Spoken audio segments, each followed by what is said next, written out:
আজকে আমার রেসিপি পনির মশালা। সম্পূর্ণ ভিন্ন স্বাদের এই পনির মশালা করতে কিন্তু বিশেষ কোনো মশলা প্রয়োজন নেই।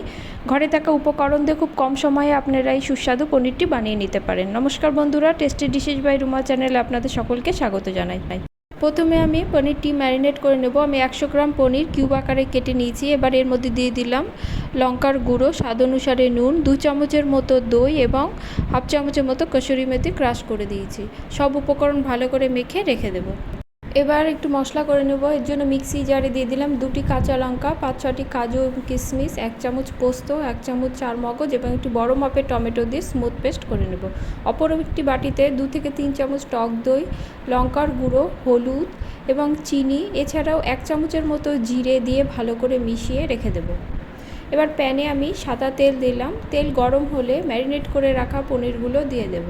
পনিরটা দিয়ে আমি একটু ভেজে নেব।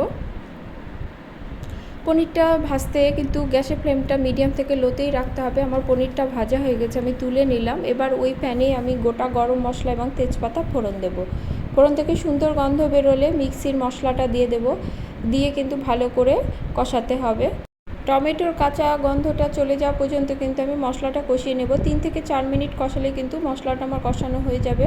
মশলাটা লেগে ধরছে, তাই আমি এতে অল্প জল দিলাম, দিয়ে আবারও কিছুক্ষণ কষিয়ে নেব। আর মিনিট খানিকের মতো আমি মশলাটা কষিয়ে নিয়ে এবার আমি দইয়ের মিশ্রণটা দিয়ে দেব। দইয়ের মিশ্রণটা দেওয়ার সময় কিন্তু গ্যাসের ফ্লেমটা একদম লোতে রাখতে হবে। মশলাটা আরও 3 থেকে 4 মিনিটের মতো কষিয়ে নেব। মশলা থেকে যখন তেল ছাড়তে শুরু করবে তখন আমি এর মধ্যে ভেজে রাখা পনিরটা দিয়ে দেব। এবার এর মধ্যে দিয়ে দিব স্বাদ অনুসারে নুন দিয়ে মশলার সঙ্গে পনিরটা আরও কিছুক্ষণ কষিয়ে নেব। মশলাটা কষানোর সময় আমি প্রতিবারই কিন্তু অল্প অল্প করে জল দিয়েছি এবং কষিয়েছি, এতে মশলাটা সুন্দরভাবে কষানো হয়ে যায়। মশলাটা দেখুন আমার কষানো হয়ে গেছে, তেল ছাড়তে শুরু করেছে। এবার আমি এর মধ্যে দিয়ে দিলাম জল। জলের পরিমাণটা খুব বেশি দিব না, আমি বড় কাপের 1 কাপের মতো জল দিয়েছি। আপনারা যে পরিমাণ গ্রেভি রাখবেন সেই অনুসারেই জলটা দেবেন। এবার 5 মিনিটের মতো ঝোলটা রান্না করে নেব। 5 মিনিট পরে দেখুন আমার ঝোলের গ্রেভিটা কিন্তু অনেকটাই ঘন হয়ে এসেছে। এবার আমি এর মধ্যে দিয়ে দিলাম হাফ চামচের একটু কম ঘি দিয়ে ভালো করে মিশিয়ে নিয়ে গ্যাসের ফ্লেমটা আমি অফ করে দেব। এই পনিরের রেসিপিটি রুটি, পরোটা, পোলাও সব কিছুর সঙ্গেই কিন্তু ভালো লাগে। রেসিপিটি ভালো লাগলে লাইক, কমেন্ট করবেন এবং সাবস্ক্রাইব করে পাশে থাকবেন।